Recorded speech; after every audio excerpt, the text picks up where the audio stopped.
Дэрлээ. Би яагаад ээжтэйс нь танилцж болдгоо вэ?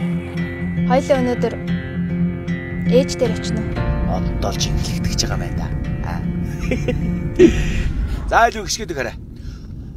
Хурдгаш юм уу хадам их юм надтай танилцуулаад байл. Чукагч. Хайртай шүү. Хизээч хаанч хөндлөж байна за.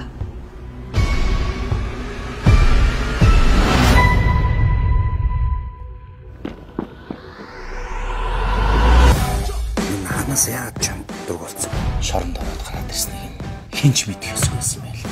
Та танилт. Энэ миний найз залуу. Наадмын юм чаддаг хүнтэй минь тус үйдэг юм уу? Хөөчлөөрэй. Сайн сууж байгаа дэрсэн үү та? Зүрхч. Тантай ярих юм байна. Чон шүдэрээ хүн хэлээрээ гэдэг юм. Маргааш өглөө стагаа дууд. Ээж. Наад хэл хамаа ярьж байгаа үг юм. Соёлын тэргүүний ажилтнаа гэж байна. Би тэнийг Тэтгэнэгтэй.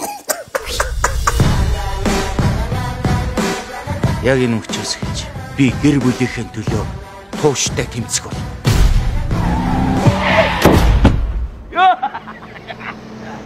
Оо гай. Оо ээж.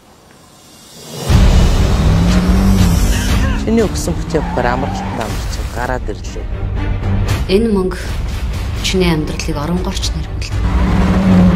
Хойноос нэг хөөнөөгөл машин унаал яваад гэлээ. Энэ үед нь хадам ээжтэй нэг хөргөн үшиг тусварч. Цагтаа эдгээр хөөцөлдөж өрөөлээ. Кино. Иймэрхүү жижиг сажиг юм хэлжээ л да. Асуудал байхгүй шүү дээ. Гаргалгааг нь гаргаал өгнө шүү дээ.